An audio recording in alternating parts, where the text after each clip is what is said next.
마태복음 6장 9절에서 15절 예수님의 기도라는 제목으로 말씀을 증거하겠습니다. 지난 주일에 요 앞부분을 이제 보면서 제목을 인간의 기도라고 잡았습니다. 그러니까 인간은 이렇게 기도하더라. 그 기초 위에 이제 예수님께서 너희는 이렇게 기도하라. 이제 이런 구성이에요. 그러면 이제 예수님의 기도는 어떤 기도였을까? 이제 보기 전에 주님의 삶을 조금 조명해 보도록 하겠습니다. 주님의 삶을 한마디로 표현해 보라 하면 자신을 비우는 삶이었다. 이렇게 표현할 수가 있을 겁니다. 사도 바울은 예수님의 삶을 이렇게 표현합니다. 빌립보서 2장 6절에서 8절에 너희 마음에 예수님의 이 마음을 품으라 이렇게 하시고 우리가 품어야 할 마음은 어떤 마음인가? 그러니까 예수님은 근본 하나님의 본체시나 하나님과 동등됨을 취할 것으로 여기지 아니하시고 오히려 자기를 비워 종의 형체를 가지사 사람들과 같이 되셨고 사람의 모양으로 나타나사 자기를 낮추시고 죽기까지 복종하셨으니 곧 십자가에 죽으심이라. 이것을 이제 한마디로 표현하면 자기를 비우는 삶이었다. 그러니까 예수님께서 자신을 비우신 이유는 무엇이었나? 이렇게 표현할 수 있죠. 아버지를 알았기 때문에. 그러니까 아버지를 알지 못하기 때문에 이제 유대인들은 그러한 기도를 이제 했다는 거예요. 우리가 지난주에 살펴봤던 내용이고, 그러니까 예수님의 이러한 삶, 예수님이 아버지를 정확하게 알고 있었기 때문에 자기를 비우는 이러한 삶을 살 수가 있었다 이거죠. 즉 주님의 기도는 행위가 아닌 지식이다 이렇게 말할 수 있죠. 그러니까 아버지를 아는 그의 지식이 주님의 삶을 이해하는 열쇠다 이렇게 볼 수 있어요. 그러니까 인간의 기도, 그러니까 그 당시에 이제 뭐 인간이 기도한 게 아니라 유대인들이 기도한 거죠. 그러니까 이제 그들의 기도는 이제 이런 식으로 기도하더라. 그 이유가 무엇이었는가? 하나님이 어떤 분인지를 알지 못하기 때문이었다가 이제 결론 부분이죠. 그러니까 예수님과 유대인의 다른 점이 뭐냐? 예수님은 하나님을 알고 있는 자였고 유대인들은 하나님을 알지 못하는 자였다. 나름 기도에 국한해서 보면 그들은 기도의 대상인 아버지를 알지 못하고 하는 것 때문에 이렇게 기도할 수밖에 없었다.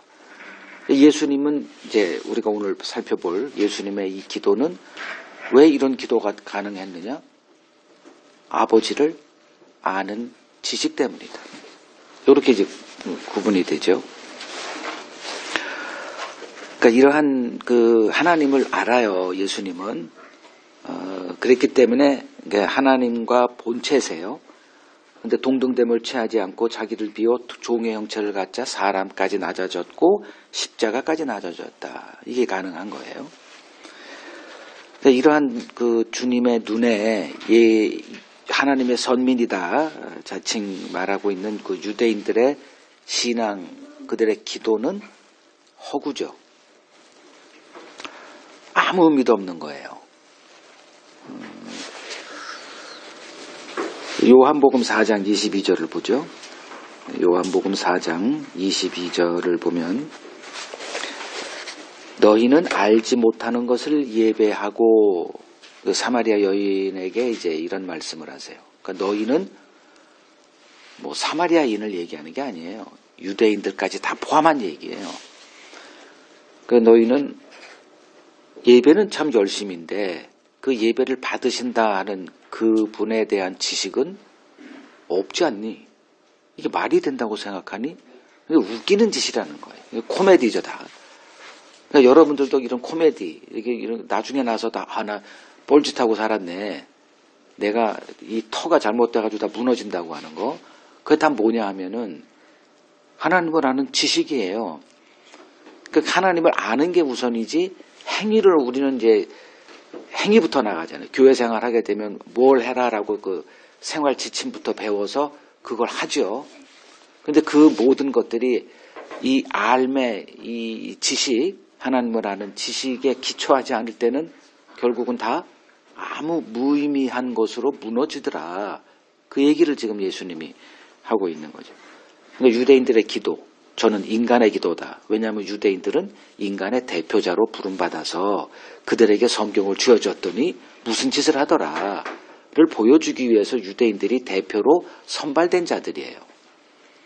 그러니까 유대인을 따라가면 이라고 하는 우리는 유대인을 본받자. 이 말 자체가 성립이 안 되는 거예요. 하나님을 모를 때는 그게 가능해요.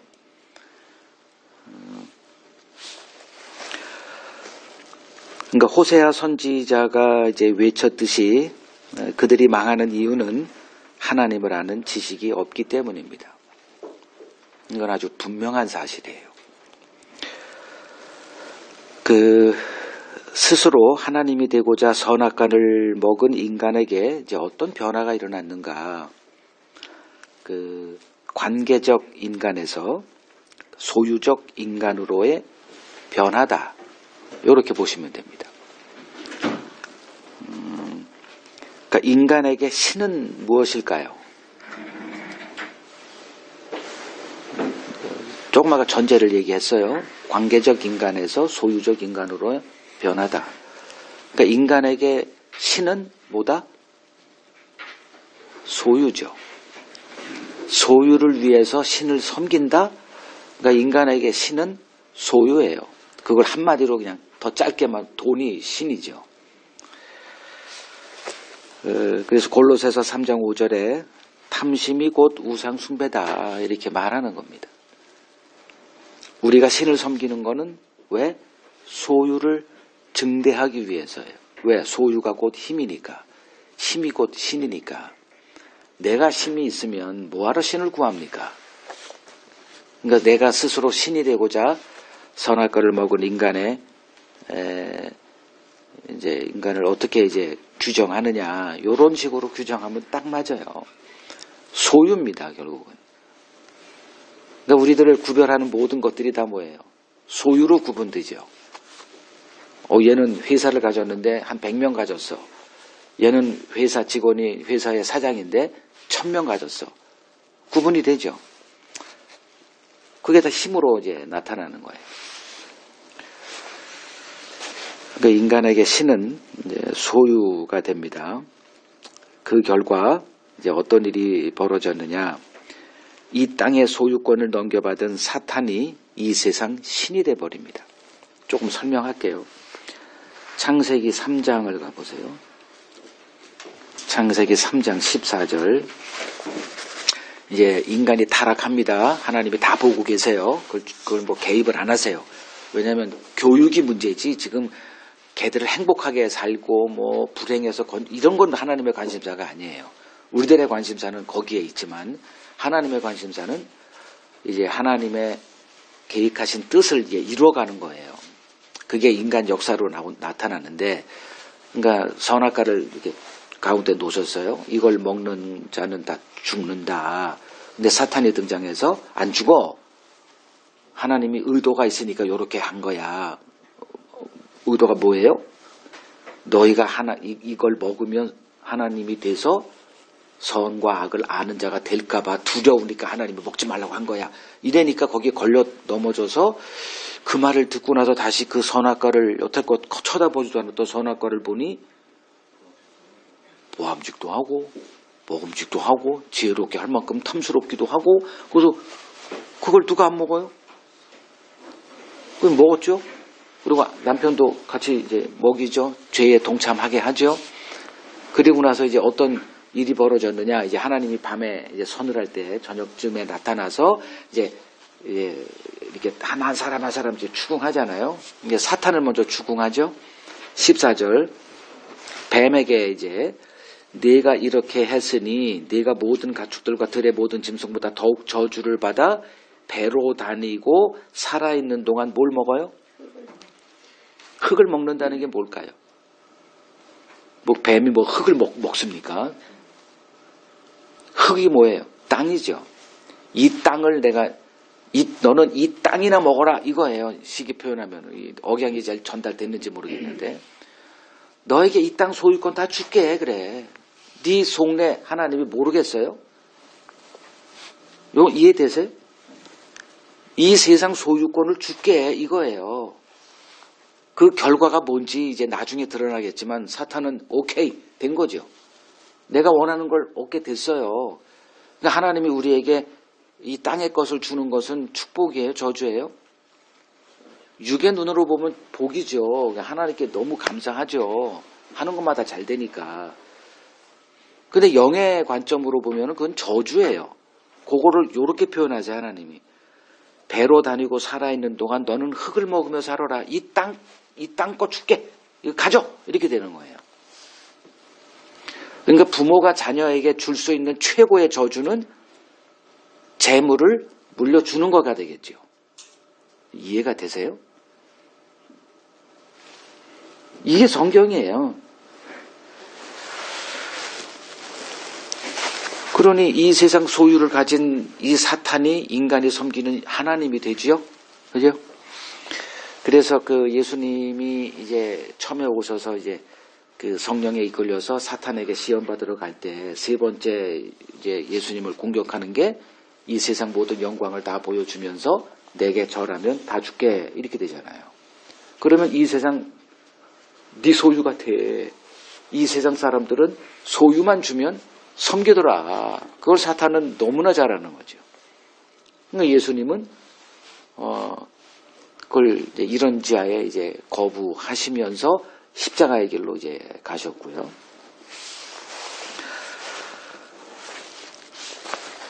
그러니까 인간은 자신들이 통제하고 길들일 수 있는 신을 만들어 섬깁니다. 그래서 그러니까 하나님이 이스라엘 백성을 그 출애굽시킨 후에 시내산에서 율법을 주실 때 거기서 이제 나 외에는 다른 신을 두지 말라.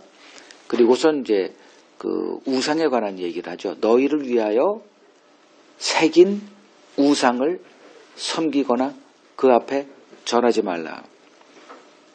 그러니까 너희를 위하여 새긴 거예요. 새겼다는 말은 제작했다라는 그 말보다는 상상해냈다 이거예요. 인간이 하는 일들을 이제 이스라엘을 통해서 이렇게 간접적으로 이렇게 비꼬아서 얘기하는 거죠. 인간이 하는 일이 뭐예요?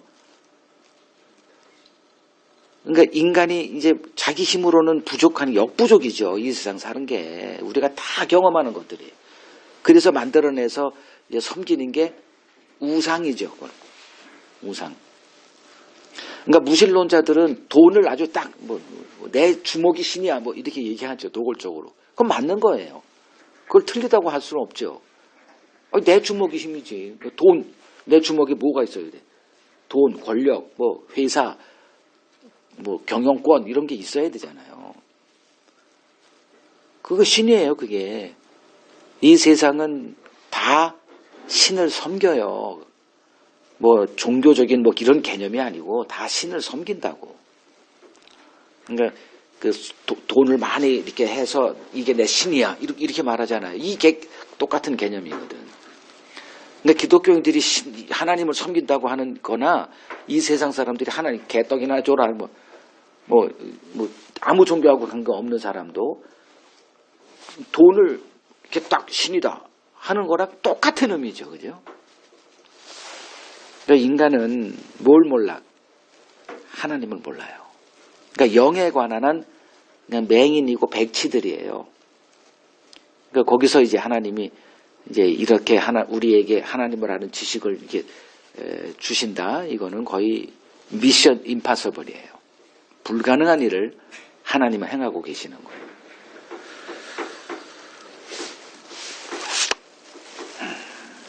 이런 가운데 하나님은 우리를 불러 어느 길로 인도하느냐? 알므로 인도하세요. 우리가 가는 길은 행함입니다. 행함이 곧 신이기 때문에, 돈이기 때문에, 축복이고, 이러한 가운데 하나님은 우리를 불러서 그 행함에서 끄집어내서, 행함은 꼭 뭐다? 그 우상 숭배예요. 거기서 끄집어내서 알므로 이렇게 하세요. 알은 곧 영생입니다. 이게 이제 우리가 정확하게 이해를 해야 되는데, 뭐 얼마나 이해할까 좀 의구심은 들지만, 하여간에 이건 각자에게 주어지는 숙제다 보시면 되고요. 자, 이제 내용을 보죠. 9절에서 10절 같이 읽겠습니다. 하늘에 계신 우리 아버지여, 이름이 거룩히 여김을 받으시오며 나라가 임하시오며 뜻이 하늘에서 이루어진 것 같이 땅에서도 이루어지이다. 자, 너희는 이렇게 기도하라. 내가 여태까지 너희들의 기도를 관찰해 봤더니 너희들은 어떻게 기도하더라? 두 가지죠. 사람에게 잘 보이려고 뭘 보여?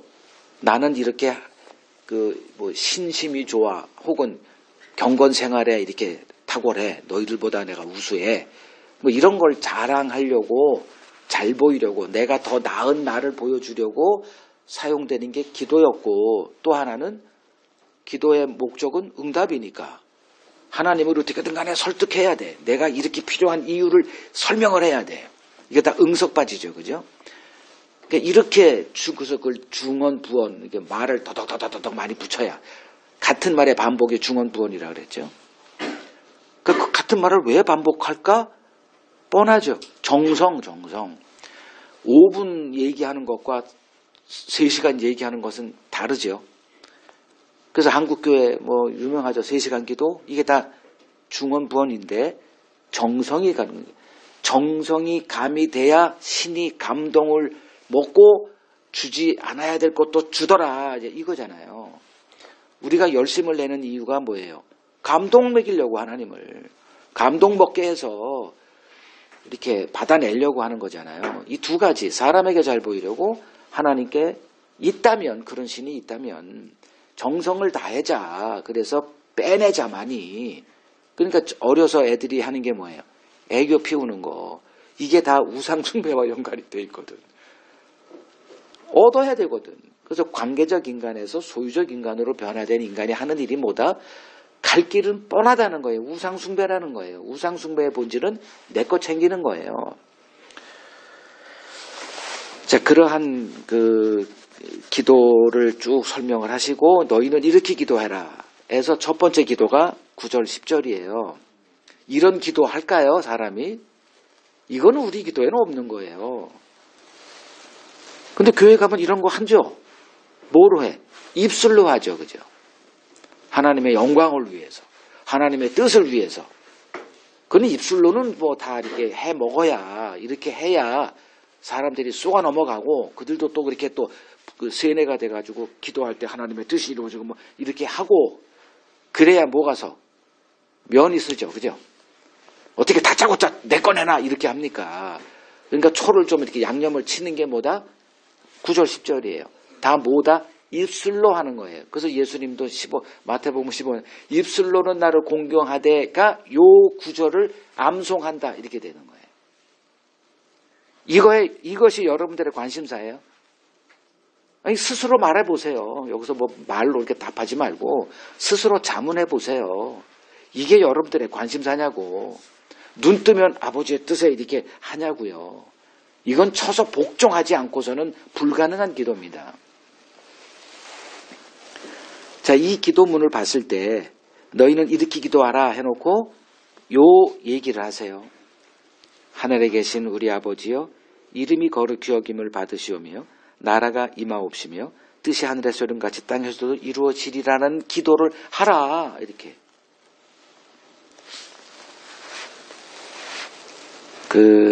좀 어렵게 들릴 수 있지만 좀 집중해서 들으시면 뭐 그렇게 어려운 것도 아니에요. 관점만 하나님 중심으로, 하나님의 관점으로 바뀌면 제 설교는 너무나 쉽고 맞아가 돼요. 근데 이 관점이 안 바뀌는 한 제 설교는 언제나 여러분들을 좀 괴롭게 하고 아유, 혼자 잘났네. 이렇게 될 거예요. 그럼 뭐 어쩔 길이 없죠.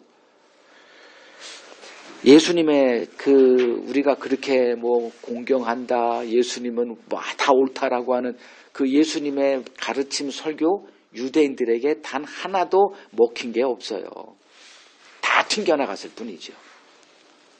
우리는 예수님과 대적하지 않는 뭐 이렇게 착각 속에 있으니까 예수님의 말씀이 달콤하게 들리고 뭐 요렇게, 이건 자기 착각이에요.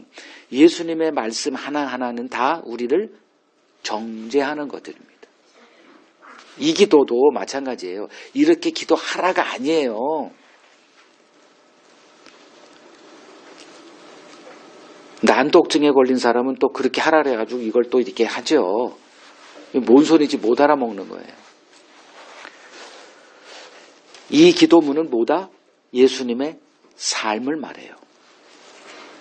즉 이렇게 살라고 하는 거지 이렇게 기도하라는 게 아니에요. 사라지더냐까지 나가야 돼요. 근데 많은 사람들은 이렇게 하고 있다라고 또 자기 착각 최면에 걸려가지고 이렇게 되죠. 그 유대인들 또 바리새인들이 그들이었고요. 그들과 예수님이 동행할 수 있었나 조금만 생각해 보라는 거예요. 주님에게 기도는 말이 아니라 삶이었어요. 이렇게 살라는 거지 이렇게 주문을 외워서 하라는 게 아니에요. 기독교인들을 모이면 이제 이 주기도문을 이거 하지 않으면 뭐 예배가 안 됐다고 뭐 이렇게 얘기하는 사람은 이건 정신 착란증에 이게 빠진 사람이에요. 굉장히 경건해 보이지만 그냥 치매 걸린 사람이다 이렇게 보시면 됩니다. 이것을 기도한들 무슨 의미가 있어요? 잘 생각해 보세요.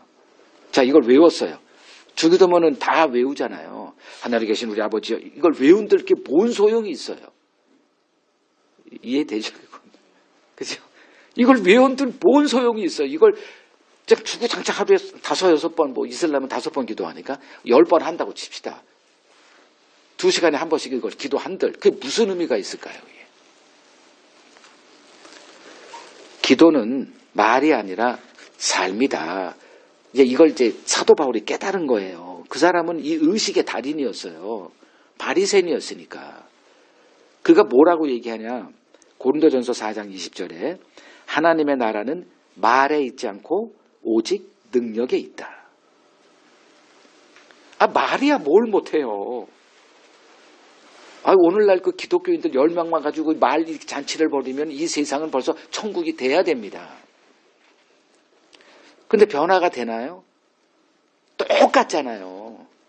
타락한 이후 창세기 4장 그 모습이 지금까지 그대로 유지돼. 다른 거는 뭐 스마트폰 하나 달라졌다? 세상은 발전한다?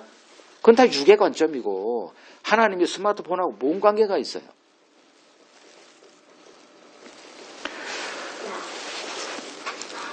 자, 주님의 삶은 이 기도문 9절에서 10절에서 이제 뽑아내면 돼요. 기도는 이렇게 보지 마시고 주님의 삶은 어땠는가 이렇게 보시면 돼요. 그러면 주님의 삶은 답이 나오죠. 아버지의 이름을 위한 삶이었다.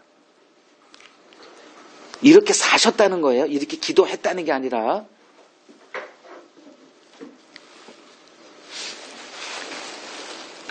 우리는 어떻게 살아가죠? 예수님은 아버지의 이름을 위해 사셨는데 우리는 어떤 삶을 살죠? 자기 이름을 드러내고자 살잖아요.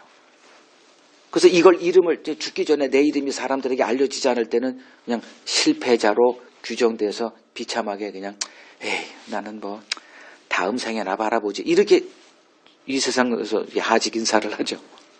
아무도 나 이름을 몰라. 이거 참 속상하지 않아요?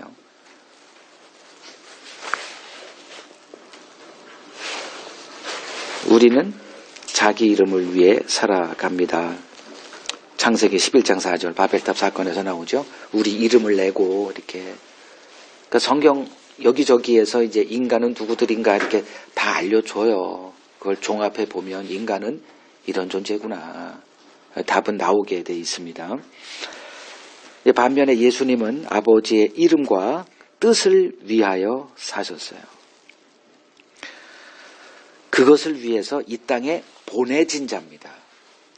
그 요한복음 20장 21절에 보면 예수님이 부활하시고 제자들에게 나타나셔서 제자들에게 숨을 내쉬며 후 이렇게 너희에게 평안이 있어라. 숨을 이렇게 내쉬면서 아버지께서 나를 이 땅에 보내심과 같이 나도 너희를 세상에 보낸다 이렇게 돼요. 그러니까 보내진 자 능동적인 삶입니까? 수동적인 삶입니까? 수동적이죠. 근데 우리는 수동적인 삶보다는 능동적인 삶, 즉 내 인생의 주체자가 돼서 살기를 원해요. 대부분의 철학자들이 이런 식으로 결론을 냅니다. 당신의 인생의 주체자가 되십시오. 누구에게 휘둘리지 마십시오. 그러면 그냥 엔돌핀이 막 솟고 그냥 산소망이 나죠. 왜? 우리들의 삶은 몇몇 소수를 빼고는 다 수동적이죠. 어디 빌부터 살아야 돼요. 취직을 해야 돼요. 그럼 취직한다는 얘기는 무슨 얘기죠? 그 회사 사장의 이게 우리들의 삶 아니에요. 뭔 대가 지불하는 거예요? 내가 스스로 신이 되겠다고 한 대가 지불을 하고 사는 게 이 세상이죠. 거기서 이제 우리는 행복을 추구하며 사는데 그것이 이제 인생의 주체자가 되는 삶이 성공한 삶이잖아요. 근데 예수님은 그걸 다 내려놨다니까요. 보내진 자로 살아요. 사도가 뭐예요? 거기 알겠네. 사도, 어포슬, 보내진 자자. 보내진 자. 똑같은 거예요. 하나님이 이거 해줘 라고 이렇게 받아서 그 일을 수행하는 자. 100% 수동적인 삶이에요. 근데 이 세상 철학은 주체가 되라고 얘기합니다. 근데 교회 가서도 이런 소리가 들려요. 이 기가 막힌 일이에요. 예수를 본받자는 게 아니라 예수를 이용해서 뭐 해먹겠다는 거예요. 사람에게 잘 보이려고 하는 거예요. 다 인간이 하는 일들은 그거예요.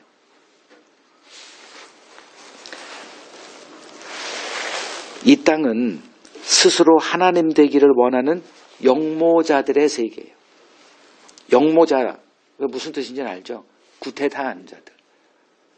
그러니까 하나님을 몰아내고 참 주인을 몰아내고 지가 주인이 돼서 하는 것들. 여러분들이 직장에서 꿈꾸는 게 뭐예요? 사장을 제거하고 내가 사장 되고자 하는 이 영모의 심보가 자리하고 있죠.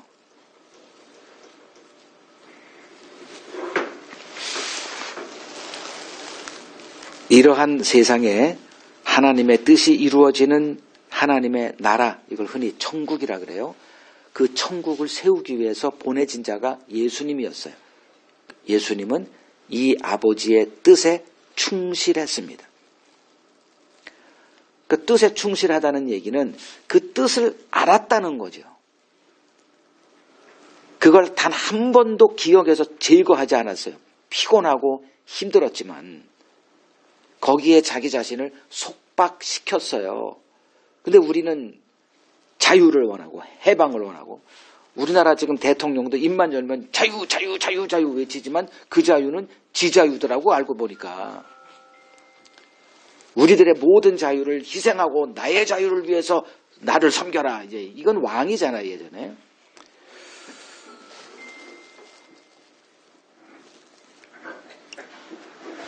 구약에 기도를 가르치는 이제 도구가 성소에 하나 이렇게 딱 있어요. 뭐죠? 성소에 세 기구가 있죠. 그 중에 기도를 가르치는 도구가 뭐예요? 떡상이 있고 등대가 있고 분향단이 있어요.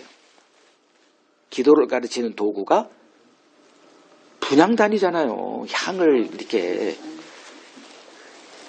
그거를 또 천주교에서는 진짜 분향단을 그대로 제작해가지고 이렇게 연기를 피우는 이런 일들을 하지만 그 의미를 가리키는 거죠. 의미를. 근데 보세요. 출애굽기 30장 34절 보세요. 여호와께서 모세에게 이르시되 너는 소합 향과 다 향이에요. 향품을 가져다가 그 향품을 유향에 섞되 같은 분량으로 하고 그것으로 향을 만들되 그 향 만드는 법대로 만들고 그것에 소금을 쳐서 성결하게 하고 아마 이거 읽으면 머리가 지근지근 아프죠. 무슨 주문 옛날에 그 위치들, 그 마녀들이 어떤 항아리에다가 깨구리 뒷다리 놓고 뭐 이런 것처럼 보는 이상한 짓을 하는 것 같아 보이는데, 자, 중요한 건 요거예요. 36절, 이 향은 너희에게 지극히 거룩하다. 자, 여기서 향은 뭐에 비유죠? 기도죠. 이런 기도를 하라는 거예요. 근데 이 기도가 하나님께 지극히 거룩하대요. 이유가 뭘까? 이 기도가 누구에게 상달되기 때문에, 하나님께 상달되는 기도니까. 즉 하나님은 나는 이러한 향을 받는다 가르치는 거예요. 나는 너희들이 이렇게 만들어서 이게 뭐 오늘날 뭐 샤넬 뭐 무슨 향을 쓰세요? 그런 향을 하나님은 받으시는 게 아니라 나는 이런 향을 기뻐해 해서 가르쳐 주세요. 이렇게 해, 이렇게. 그러면 그대로 제작해야 돼요. 그게 바로 예수님의 기도인데, 그걸 거룩한 기도다. 지극히 거룩한 기도다. 왜? 그건 내가 받으니까. 요게 기도라는 거예요. 요걸 이제 그 분향단을 통해서 하나님이 기도란 무엇인가를 가르치세요. 자, 그 다음에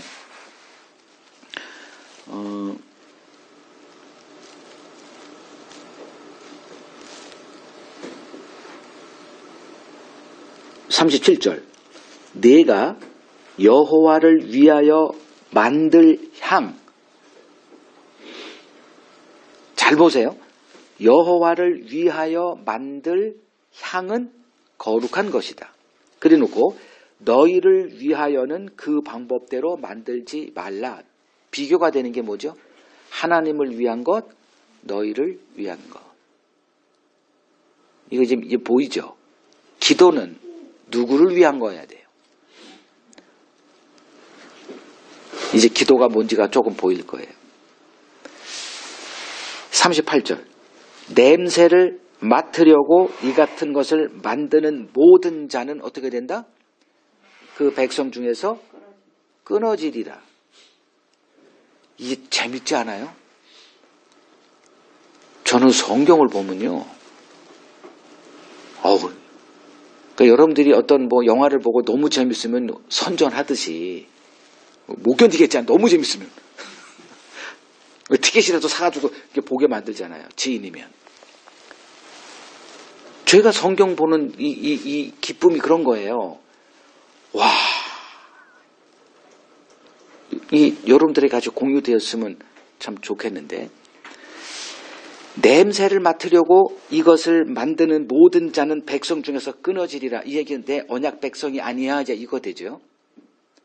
냄새를 맡으려고. 누가 맡아? 내가 맡으려고. 요런 놈은 내가 제거해버리겠다는 거예요. 이건 무슨 말이에요?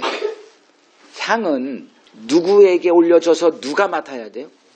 하나님께 올려줘서 하나님이 맡아서 이게 지극히 거룩한 이렇게 되는 건데, 니들이 맡으려고 만들면 끊어진다. 즉 기도는 어떤 것이 배제가 돼야 된다? 내 욕망, 내 소망, 내 뜻, 내 계획, 이것이 가미가 된 기도는 나한테 가증한 자가 되고, 그런 자는 내 언약 백성에서 끊어진다. 이 소리예요 지금. 근데 우리들의 기도는 본질적으로 뭐가 담겨 있다? 내가 원하는 게 담겨져 있으니까. 인간의 기도는 하나님이 받으신다 안 받으신다? 역겨운 거예요 하나님께. 입술로는 이걸 외워서 한다니까, 주문처럼. 하나님의 영광을 위해서, 아버지의 뜻을 위해서, 아버지의 이름을 위해서. 이거는 그냥 초치는 거라 이렇게 얘기했잖아요. 제가 목사가 돼서 정말 열심으로 이거 직장생활 하다가 부름받았으니 그냥 뭐 목사 되지 뭐 이런 사람하고 좀 달랐겠죠. 조금 생각해 보세요. 그래도 좀 열심을 냈거든. 그냥 이걸 외우고 이걸 위해서 정말 이렇게 했는데 내 스스로가 안 되더라고. 나중 보니까 다 생쇼였어요. 그리고 그렇게 그걸 내가 저분은 진짜 하나님을 사랑하는 분이구나. 하나님의 이 뜻 부르심 받은 거에 목숨을 걸었구나 하는 분에게 내가 진짜 액면 그대로 믿고 그분을 섬기고 해봤는데, 한 20, 30년 지나고 봤더니 뭐 하고 있더라? 지 가족 기업을 차리고 있더라. 사기치고 있더라. 아이, 그건 당신이 사기당해서 그렇지. 아, 그렇게 믿으려면 그렇게 믿고, 뭔 얘기를 해도 그 사람들은 죽을 때까지 휘둘릴 사람들이고. 그러면 성경에 이렇게 해야죠. 의인은 없나니 한두 명 빼고는 없다. 이렇게 해야죠. 어떻게 성경을 보시는지 잘 모르겠지만 정소의 이 분향단, 참 제사장 되신 예수님의 기도를 가르치는 겁니다. 지금 제사장들에게 이렇게 분향을 하라라고 가르치는 요거는, 그러니까 제사장들에게 이걸 다 가르쳐서 이 사람들은 액면 그대로 문자적으로 이걸 했을 거 아닙니까? 1500년 동안 예수 등장 전까지. 한 번도 하나님께 올려진 향이 없었다가 하나님이 고발하는 거예요. 그러니까 예수님이 오셔서 너희는 이렇게 기도하고 있지 않니? 이게 다 뭐다? 고발하는 거죠. 그래도 기도 열심히 할 거예요. 이제 뭐 또 명절 때 만나서 기독교인들은 또 대표자 뭐 부모가 됐던 뭐 혹시 목사가 있으면 또 대표 기도 시킬 거고, 거기에 빠지지 않는 기도가 요 9절 10절일 겁니다. 왜? 우상 숭배자는 되고 싶지 않으니까. 그리고선 진짜 기도는 따로 있죠. 하나님께 올려진 기도는 아들 예수의 기도 하나였습니다.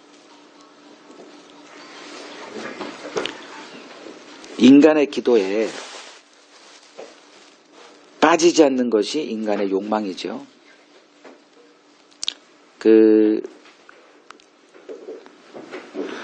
인간의 기도에는 지난주에 봤지만 두 가지죠. 사람에게 잘 보이려고 하는 욕망이 담겨 있고 내 것을 얻고자 하는 욕망이 담겨 있기 때문에 중언부언이 나오고요. 중언부언이 나오고, 그러면 사람에게 잘 보이려고 하는 욕망이 어떻게 기도가 나오더라?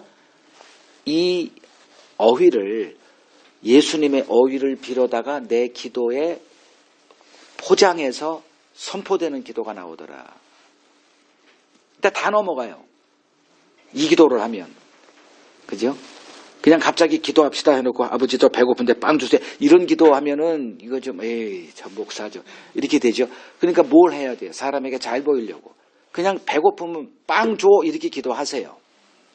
근데 그렇게 기도하면 사람한테 밉보이니까, 그러니까 밉보이나 뭐라고 해야 되나? 뭐 저런 인간이 있어. 이렇게 잘 안 보이는 애가 드러나니까 잘 보이려고 뭐가 돼요? 하늘에 계신 우리 아버지여 이름이 거룩히 여김 받으, 이게 나온다니까요. 이건 우리에게서 나올 수 있는 게 아니에요. 학습돼서 외워서 이 언어로 포장돼서 선포는 되지만, 그러니까 이런 기도 하지 말라는 거예요. 그냥 쉽게 표현하면. 내가 설교가 늘어지죠. 설득을 하려면 이게 늘어질 수밖에 없죠. 중언비언하는 거, 설교의 제 설교는 다 중언부언이에요. 여러분들이 이렇게 좀 이게 좀 되고 같은 알미 공유되면 이렇게 긴 설교할 필요 없어. 자, 앞으로 여러분 기도할 때 그냥 빵 달라고 기도하세요. 이렇게 하면 끝나, 그냥. 근데 이런 기도가 성행하고, 지금도 할 거, 앞으로 주님 올 때까지 교회에 이런 기도가 넘쳐날 거고, 여러분도 할 거니까.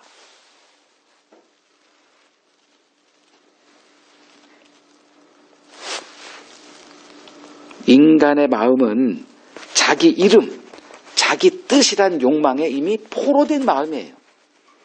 그게 인간이에요. 그래서 주님께서 제자들에게 뭐라고 기도에 대해서 이제 한마디 하셨어요? 내 이름으로 기도하라 이렇게 하셨죠. 그러면 백지수표가 되는 거야. 이렇게 무엇을 구하든지 아버지께서 다 들어줘. 그러면 또 이게 얼마나 욕망에 딱 맞습니까? 그래서 어떻게 한다? 뭔 또 다 쏟아낸 다음에 어떻게 기도를 끝내요? 예수의 이름으로 기도 드립. 요 사족을 하나 붙여서 이 말을 따라 했다라고 주장을 하죠.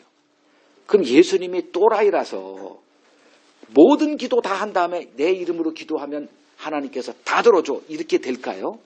좀 생각 좀 해보라는 거예요.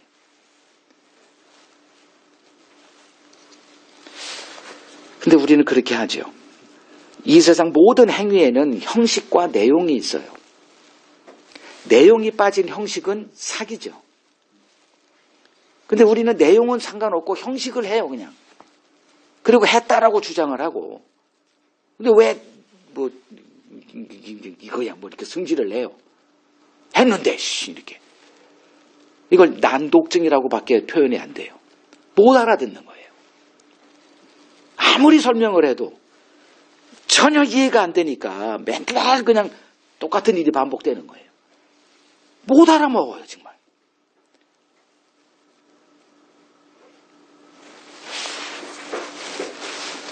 두 번째 구절 가죠. 11절 읽습니다. 오늘 우리에게 일용할 양식을 주시옵고. 예수님의 기도를 봐도 우리의 것을 이렇게 달라는 기도가 있지 않느냐라고 얘기를 하는데, 조금만 그 내용을 들여다보면 이것도 아니구나가 이제 드러나게 될 겁니다. 자, 일용할 양식이 무슨 뜻이에요? 이건 거의 고유명사 같이 돼가지고, 성경에 고유명사는 없어요. 다 해석을 풀어야 되는 것들이에요. 설명하는 서술어지 고유명사는 없어요. 일용할 양식이라는 게 뭘 의미해요? 오늘까지만 필요한 거, 그죠? 오늘까지만 필요한 것 구하라, 이렇게. 그러니까 매일매일 뭐하고 살아라? 하나님의 공급 아래 살아라가 되는 거죠. 매일매일. 근데 이렇게 기도하는 사람이 있어요? 저도 몇 번 얘기했죠. 없죠. 우리는 오늘치 구하는 자들이 아니에요. 어떤 걸 구해요? 노후 준비까지 다 되는 걸 구하는 자들이에요. 이유는 뭐예요? 염려 때문에 그래요. 미래를 모르니까. 지금 내가 1,000억이 있어도 갑자기 전쟁 벌어져가지고 뭐 온갖 생각을 다 해요. 끄집어내요, 이렇게. 인간은 이걸 벗어나지는 못해요. 대가집을 스스로 신이 되고자 했던 대가집을 하고 살 수밖에 없어요. 그냥 약한 자인데 안 약한 척 하려니까 대가집을 하는 거죠. 좀 뻥 좀 치고 살지 말라는 거예요.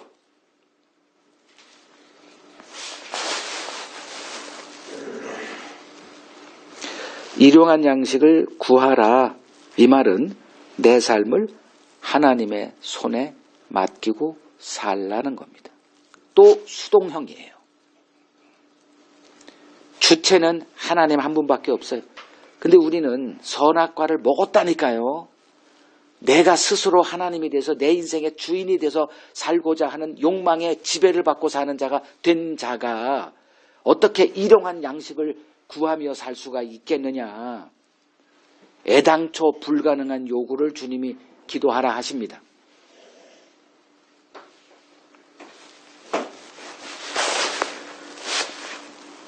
우리는 하나님의 말씀을 따라 사는 자들이 아니에요. 내 욕망을 따라 사는 자들입니다. 그래서 인간은 이성으로 생각하지만 결정하고 선택할 때는 항상 감정으로 한다. 이 감정이라는 게 기분을 얘기하는 게 아니라 욕망을 얘기하는 겁니다. 결국은 이성으로 성경을 배우면 이렇게 해야지 하면서 그 지식을 따라 사는 것 같은 착각 속에 살지만 어떤 선택과 결정할 때는 항상 감정을 따라 한 게 인간이에요.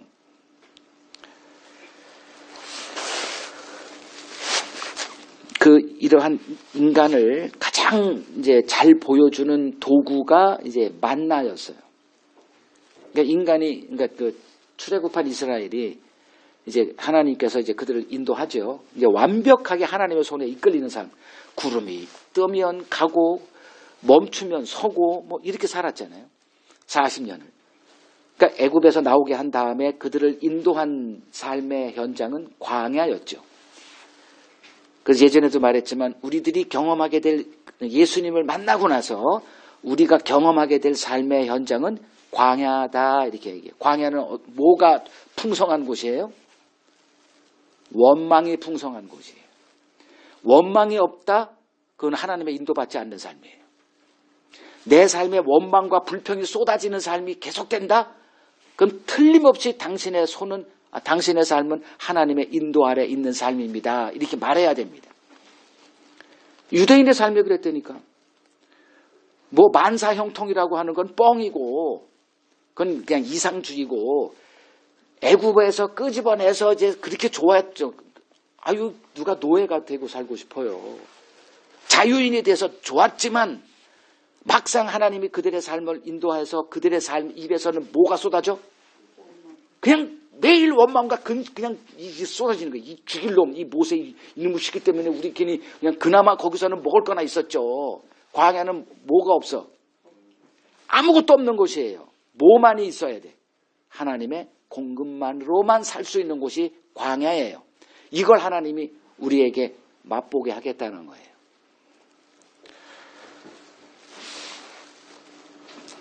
거기서 이제 한 달 지나니까 먹을 양식이 똑 떨어져요. 그러니 또 이제 원망에 이제 도끼 눈을 이제 모세에게 너 때문에 이놈아 이제 이거 되죠.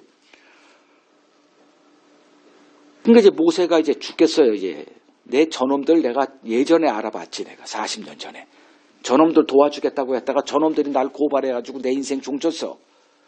근데 하나님이 40년 후에 다시 찾아와서 그들을 구원해내래요. 구할 마음 1도 없어요. 모세는. 저런 놈들이 어떤 놈들인데 태생이 영모자들이에요. 근데 하나님이 가라고 하도 때를 쓰니까 이제 할 수 없이 갔죠. 그랬더니 또 뭐 어떤 일이 벌어졌어요? 출애굽기 5장에 또 나를 도끼 눈으로 쳐다봐 이놈들이. 이건 설명 안 해도 이해되죠. 모세가 바로 앞에 섰더니 바로가 어유 요놈들 봐라. 또 수작을 벌이네 해가지고 이간책을 짝 쓰죠. 세상을 우리는 뭐 감당 못해요. 그러니까 바로가 이제 벽돌 재료도 안 주고 벽돌 만들려고 하니까 더 힘들어졌네. 누구 때문이요? 모세 때문이야. 그러니까 또 모세를 도끼 눈으로 쳐다보고 너 때문에 이놈아 또.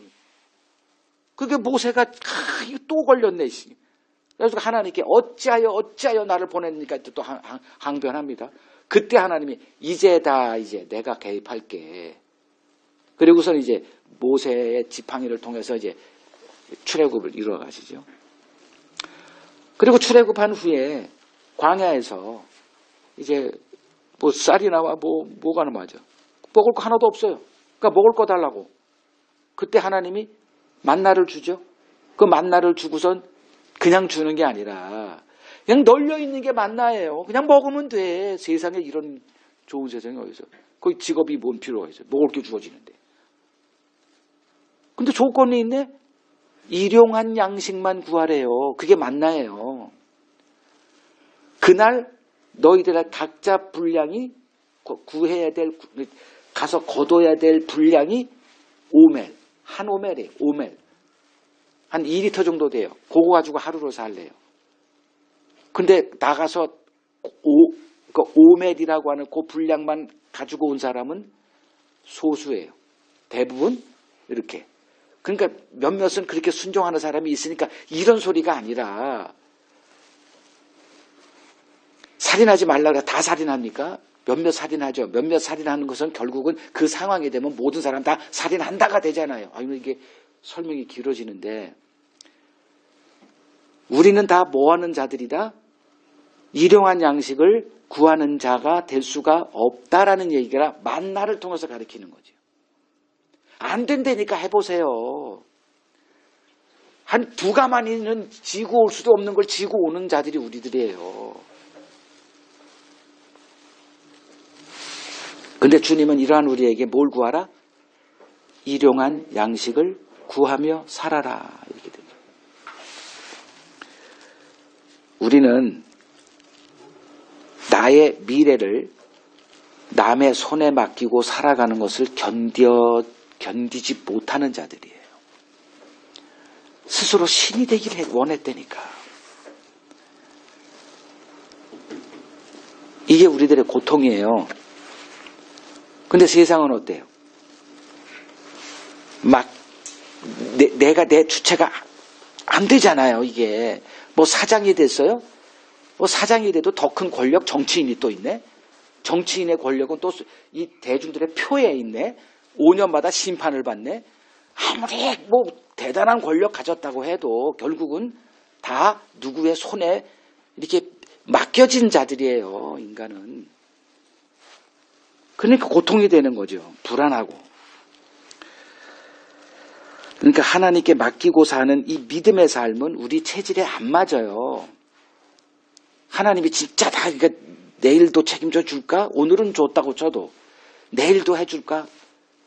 우리 그렇게 살기로 작정했지만 이게 어떻게 편안합니까? 응? 안 되잖아. 입만 열면 내일은 어떻게 뭐 먹고 살지? 뭘 마시고 살지? 이게 다 음식 떨어져서 하는 그 소리가 나오는 거예요. 예수님이 하시는 게.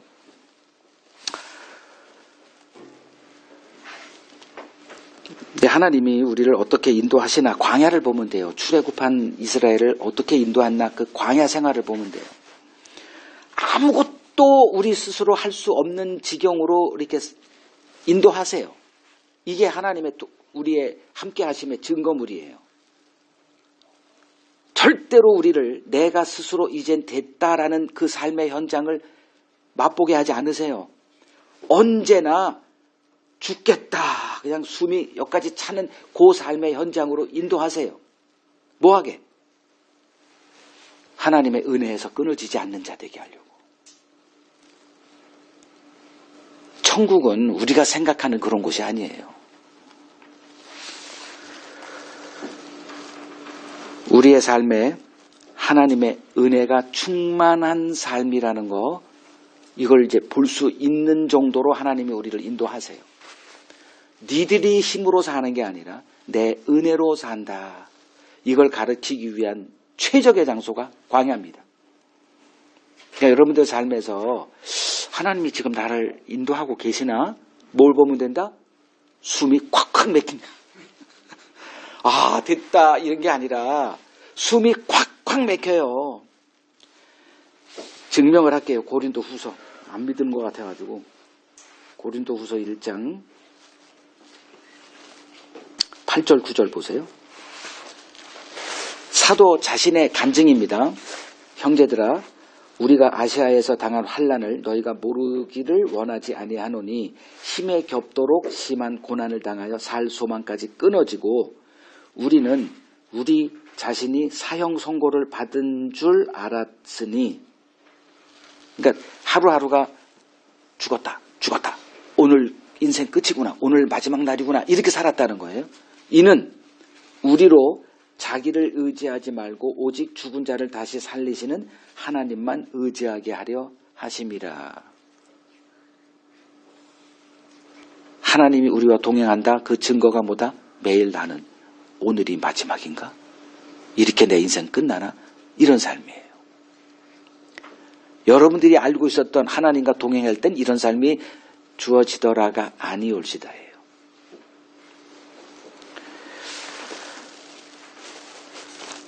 자, 12절 13절 보죠. 12절 13절 읽겠습니다. 우리가 우리에게 죄진 자를 사하여 준 것 같이 우리 죄를 사하여 주옵시고 우리를 시험에 들게 하지 마옵시고 다만 악에서 구하옵소서. 주님은 어떤 기도를 하라고 하세요? 남이 나에게 악을 행한 것을 용서하는 기도가 전제가 깔려 있어야 되죠. 그래서 우리가 우리에게 죄진 자를 사하여 준 것 같이 우리 죄도 사하여 주세요. 이런 기도를 하라고 하는 거죠. 기도의 전제는 뭐다? 용서죠. 자, 근데 우리는 어떤 기도를 합니까? 잘 좀 요 관련해서 한번 여러분들의 기도, 그러니까 인간의 기도를 분석해 보세요. 인간이 가장 많이 하는 기도는 뭘 구하는 기도일 것 같습니까? 복수예요. 집에 돌아왔어요. 그리고 이제 뭐 가족에게 뭐 엄마가 됐든 아빠가 됐든, 내가 오늘 직장에서 내 이 거지 같은 상사 이놈의 새끼 말이야, 이놈 때문에 내가 오늘 아주 그냥 뭐 이렇게 하죠. 그러면 엄마 아빠는 무슨 기도를 하죠? 딱 레이저로 우리 아들 다니는 그 회사에 어떤 그 대지, 과장, 부장, 고노모 자식을 그냥 모가지를 딱 쳐주는 기도 하죠. 이해되세요? 우리의 기도는 뭘 구하는 기도다? 복수를 구하는 기도입니다. 자, 누가복음 18장 3절을 가져보세요.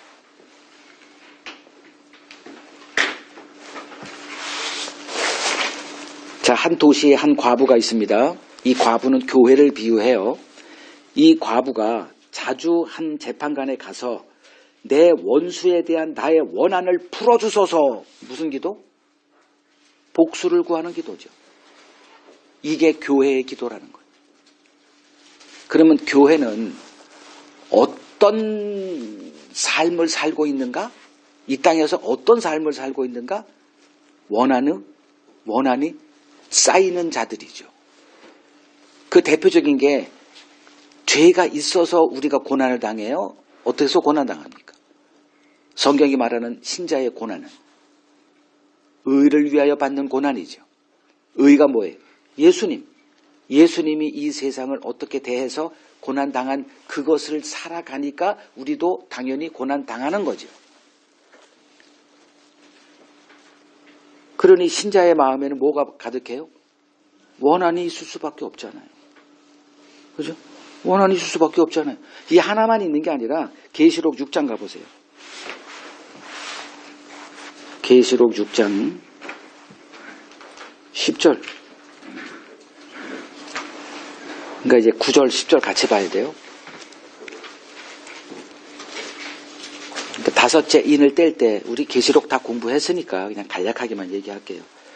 이제 인을 뗄 때 이제 뭐가 드러나냐면 하나님의 말씀과 그들이 가진 증거로 말미암아 죽임을 당한 영혼, 이게 바로 의로 인하여 핍박당하고 죽임당한 자들이죠. 신자들이죠. 그들이 제단 아래에 있어요. 하나님 아래에서 뭔 기도를 해요? 하나님이여 뭐 그거 다 빼고 이 땅에 거하는 자들을 심판하여 우리 피를 갚아주지 않기를 언제까지 할 겁니까? 이제 이 기도하는 거죠. 뭔 기도? 복수를 구하는 기도죠. 이걸 신원 기도라 이렇게 말을 이렇게 하는데 그게 뭐예요? 신원, 내 이 원한을 갚아주는 거, 그걸 신원 기도라고 해요. 이 기도 한다니까 우리가. 이거는 약간 좀 그렇고, 우리들이 흔히 하는 기도는 나에게 해를 끼친 놈, 이게 누구한테 들으면 부모는 못 참아요. 내 자식 건든 놈. 그냥 당장 기도에 들어가요, 며칠. 그놈 그냥 거기서 그냥 다리가 부러지든가, 눈이 빠지든가, 어떻게 좀 뭐 하다가 그놈의 어떤 프로젝트가 망해가지고 그놈이 그 직장에서 이제 빠져나가기를 위하는 기도 한다니까요. 주님은 우리에게 뭐 해요? 우리에게 죄 지은 자를 사하여 준 것 같이 우리 죄를 사해 달라는 기도를 하라 이렇게 얘기하세요. 그리고 또 무슨 기도하라 그래요? 13절 시험에 들게 하지 마옵시고 다만 악에서 구하옵소서. 자, 이게 가능한가 제가 좀 또 설명할게요. 우리는 악을 좋아합니까? 미워합니까? 악이라는 게, 성경에서 악이라는 게 뭐예요? 하나님의 뜻에서 벗어난 모든 생각과 행위를 악이라고 얘기하죠. 이건 인간 중심적으로 보면 제 설교가 이해가 안 돼요. 우리가 왜 악을 좋아합니까? 어쩌다 악을 행하지? 아니에요. 우리는 하나님을 본질적으로 좋아해요? 싫어해요? 우리는 본질적으로 하나님을 싫어해요. 로마서 1장 28절에 우리 마음에 하나님 두기를 싫어한다고 얘기를 해요. 좀 그러니까 속지 말고 자기를 속이지도 말고 사세요. 이 교회 다니면 이 착한 코스프레 자기도 이게 도치가 돼가지고 나는 착해. 아우 이것들을 이런 사람들을 보면은 도대체 어떻게 대화를 해야 될지 모르겠어요. 이 순진병에 한번 빠지면 이게 지옥의 첩경인데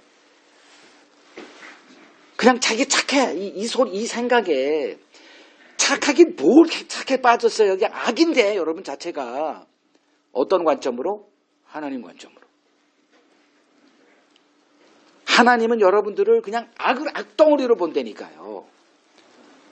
우리는 악을 좋아해요? 미워해요? 악을 좋아하는 자들이니까 선악과를 따먹고 내가 스스로 신이 되기로 작정한 순간부터 인간은 하나님과 어떤 관계? 적대적인 관계예요. 지금 미국의 주적은 어디입니까? 그건 다 알 거예요. 중국이에요. 예전에는 러시아로 이렇게 삼고 했는데 이제는 중국으로 삼아서 이제 뭐 코드라든가 뭐 온갖 거 다 만들어서 중국을 그냥 주적으로 삼고 이렇게 해요. 뭐 서로 못 잡아서 안다래. 못 잡아먹어서. 이와 같이 우리와 하나님이 서로 주적 관계입니다. 이거는 알구나 좀 성경을 좀 이해하고 신앙생활 하려면 하라는 거예요. 우리는 본질적으로 하나님을 죽여야 되는 자들이에요. 그 결과물이 예수의 십자가로 등장했죠. 하나님의 이름으로 예수를 처단해버립니다. 입술로는 하나님을 공경해요. 근데 하나님의 본체이신 그분이 인간의 몸으로 와서 우리를 구원했지만 인간은 그 예수를 하나님의 이름으로 처단해 죽여버리는 자들이에요. 우리는 하나님을 품지 못합니다. 우리는 악을 밥 먹듯이 하고 사는 악을 업으로 삼고 사는 자들이에요. 대표적인 게 이런 것들이죠.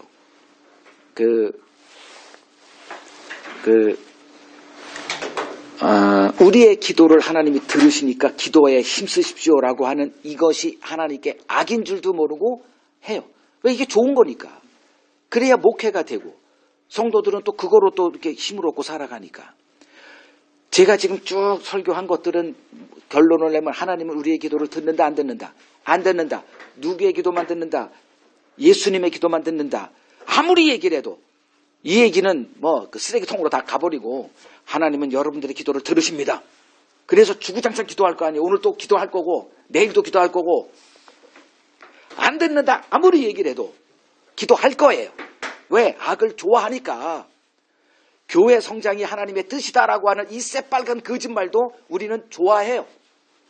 그리고 그냥 전도하고 돈 투자해가지고 수십억 투자해서 교회 부흥을 위해서 몸부림쳐요. 선교사 파송하고 세계 복음화라고 하는 그 거짓말로 하나님이 언제 세계 복음화를 원하셨어요? 복음으로 내 자녀들을 세상에서 건져내라고 하셨지 언제 세계를 복음화시키라 그랬어요? 근데 이런 종교 어휘가 다 이렇게 흥행하는 이유는 뭐의 증거다? 인간은 악을 좋아하는 자들이다. 11조 하나님이 기뻐 받으신다. 어디 성경에 그런 말이 있어요? 근데 그 말라기서 그걸 끄집어내가지고 그냥 그 18번 울어먹어요. 그러면 그냥 내가 11조 안 내서 내가 내 삶이 어려워지는구나. 또 이렇게 또 스스로 또 자기를 속여요. 인간은 악을 좋아하고 또 뭘 좋아해? 시험에 빠지기를 좋아하는 자들이에요. 그들을 향해서 예수님이 악에서 우리를 건져주고 시험에 들지 말게 하옵소서 기도하라고 해요. 이런 기도 합니까? 우리는 악을 향해서 나아가고 있어요. 뭐를 빙자해서? 기도를 빙자해서 하나님의 이름을 빙자해서. 마지막 구절 보죠. 14절 같이 읽겠습니다. 너희가 사람의 잘못을 용서하면 너희 하늘 아버지께서도 너희 잘못을 용서하려니와 너희가 사람의 잘못을 용서하지 아니하면 너희 아버지께서도 너희 잘못을 용서하지 아니하시리라. 자, 요거는 경고입니다. 사족이에요. 보통 우리가 편지 쓸 때 PS라고 하는 거. 기도에 관한 본보기는 즉 모본 답안은 9절에서 13절로 끝나죠. 그리고 15절은 14, 15절은 우리의 기도는 용서에 기반한 기도여야 한다라고 하는 것의 설명이죠. 용서가 우리의 삶의 본질이 되어 있다는 것을 주님이 요거로 설명하는 건데 이렇게 표현할게요. 한 구절만 보겠습니다. 마태복음 9장. 마태복음 9장 13절을 보죠. 너희는 가서 내가 긍휼을 원하고 제사를 원하지 아니하노라 하신 뜻이 무엇인지 배워라. 이 얘기는 그러니까 이스라엘 1500년의 역사의 결과물이 유대인이에요. 유대인들은 그 이스라엘이 율법을 받은 이후 1500년 동안 그 율법으로 살았던 삶의 결과물로 등장한 자들이 남아있던 자들이 유대인들이었어요. 그 모든 전통과 성경 연구의 결과물, 그 신앙생활의 결과물이 예수님 당시 오셨던 그들과 상대했던 유대인들. 그럼 유대인들은 그 율법에 인간에게 율법이 주어지면 어떤 자들이 등장하느냐의 그 결과물이 유대인이었죠. 근데 그 유대인들이 예수님의 등장해서 유대인들을 놓고 유대인들의 신앙을 평가하면 되죠. 그 결과물들이니까 그들을 향해서 예수님이 이제 관찰하셨죠. 예수님이 이제 관찰하시고 나서 등장하셔서 이제 그 관찰의 결과물을 이렇게 선언하시는데 너희들이 율법을 제대로 알았더라면 뭘 알고 있어야 됐다. 13절에 긍휼을 알았어야 됐다. 근데 너희들은 긍휼을 모르고 제사만 행하더라. 다시 말하면 내용은 없고 행위만 있더라. 그러니 다시 배워 이거죠. 이렇게 표현하면 되죠. 이 뜻이 그거예요. 근데 너희들의 성경 실력을 한번 점검해보자 해서 우리가 이제 보통 공부해서 뭐 합니까? 시험을 보잖아요. 기말고사가 됐든 뭐 우리는 예비고사인데 지금은 무슨 뭐 수능고사를 하고 그 결과물을 그거로 평가를 하잖아요. 그 다 낙제점을 받았다는 거예요. 잘못 배웠구나. 그래서 다시 가서 배워 이거죠. 뭘 배워? 긍휼. 이스라엘이 하나님께 받은 건 뭐예요? 긍휼이죠. 그게 어린 양의 피로 등장한 거예요. 그러니까 애굽인과 자기를 아무리 비교해도 나은 게 없거든. 근데 자기들은 하나님의 진노와 심판, 죽음에서 건진받아 계속. 홍해에서도 건진받고 뭔 일이 있을 때마다 자기들이 다른 게 하나도 없는데 애굽인들이나 자기들을 비교해 봤을 때 우리가 뭐 똑같은데 우리도 욕망이 있고 도둑질하고 거짓말하고 뭐 또 똑같은데 왜 우리가 이렇게 하나님의 그 구별된 대우를 받지? 이유는 딱 하나예요. 긍휼. 긍휼은 뭐다? 은혜, 그러니까 하나님의 사랑을 받을 조건이 없는데도 불구하고 하나님의 그 사랑이 주어지는 것, 이것을 긍휼이라고 그러잖아요. 그러니까 좀 더 쉽게 표현하면 불쌍히 여김을 받는 것, 이걸 긍휼. 하나님의 긍휼을 받았다. 그러니까 이스라엘은 어떤 자들이냐? 그냥 하나님의 긍휼을 받은 자 이거예요. 근데 지금 1500년 동안 그 하나님의 긍휼 속에 살았으면서 그리고 이제 예수님이 와서 그들의 신앙을 이제 검증하는 그 마지막 순간에 그들에게서 긍휼이 없어요. 그래서 내가 긍휼을 원하고 제사를 원하지 않는다는 이 말이 무슨 뜻인지 가서 다시 배워 이렇게 되는 거죠. 좀 심각한 일이 벌어지는 거예요. 근데 이게 그들만의 문제가 아니라 우리들 모두의 문제고 오늘날 기독교인들이 가장 모르는 게 뭐다? 긍휼을 또 몰라. 입만 열면 은혜로다 긍휼이다 하면서 막상 삶에 그걸 보니 긍휼이 없어요.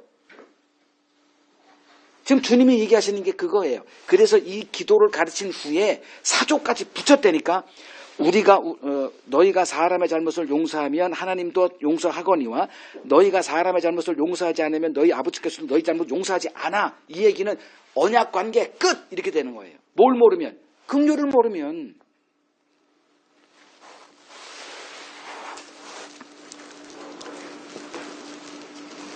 교회는 10,000달란트 빚 탕감받은 자들입니다.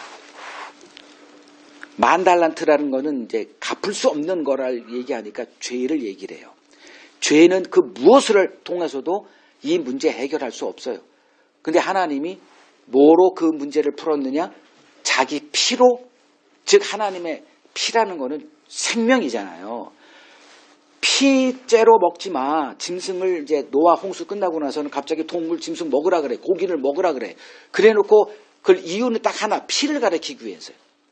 피째는 먹지 마. 왜? 피에 생명이 있으니까 이제 이렇게 얘기하세요.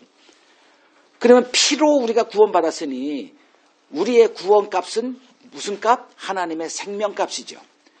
근데 하나님의 생명은 영생이에요. 영원한 생명이에요. 그 값으로 우리가 생명을 얻고 산다니까. 그걸 10,000달란트 탕감받은 자 이렇게 표현해요. 그러면 10,000달란트 탕감받았다. 그게 뭐냐? 긍휼로 구원받았다는 이 소리잖아요. 그러면 긍휼은 알아야지. 딴 건 몰라도. 기도하는 법도 몰라. 헌금하는 법도 몰라. 뭐 예배 식순 그것도 몰라도 아무 상관없어요. 근데 이걸 모르면 큰일 나. 그게 긍휼이에요. 그래서 이스라엘 백성들에게, 그러니까 유대인에게 예수님이 와서 그거 하나 점검하러 온 거예요. 은혜를 아니 모르니. 그랬더니 어디에 서 있었더라? 행위에 딱 서가지고 자기 의로 포장을 해가지고 이제 하나님께 보상받을 걸 생각하고 있으니 기가 막힌 노릇이죠. 그들에 의해서 예수님이 하나님의 이름으로 처단된 거예요. 그게 십자가고요. 하나님은 우리에게 끝까지 붙들고 물고 늘어지는 게 있어요. 그게 바로 긍휼입니다. 구약의 역사도 하나님이 계속 너희들이 긍휼을 아니 모르니 붙들고 늘어져요. 지금도 또 이 기도 얘기하면서도 이 긍휼을 아니 모르니 붙들고 늘어져요. 너희는 나의 용서를 받은 자들이다. 그 용서의 대가는 하나님의 생명이다. 그러면 알아야 될 건 다른 거 아무것도 몰라도 상관없어. 용서는 알아야 될 거 아니니. 근데 없어요. 그 결과가 예수를 죽여버린 거예요. 복음이 말하는 게 뭐죠? 너희는 하나님의 긍휼로 사는 자들이다. 그게 하나님의 의로 나타나죠. 예수의 의로 너희의 옷을 입혀주겠다는 거예요.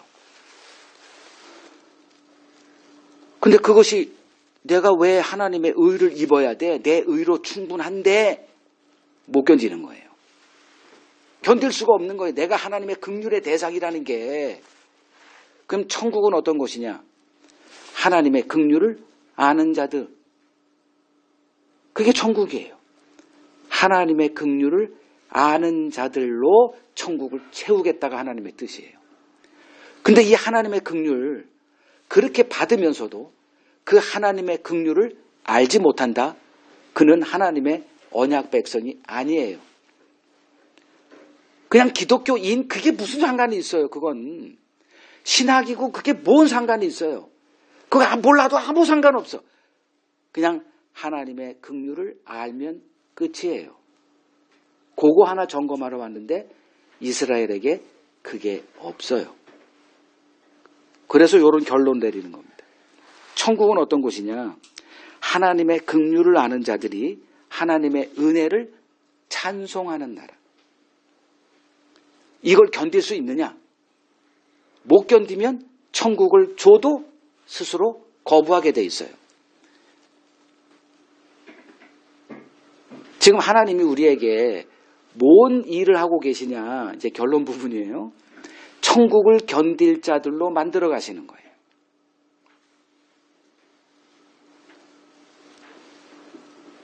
저는 여러분들이 이제 천국의 실체가 드러날 거예요. 예수님의 재림으로.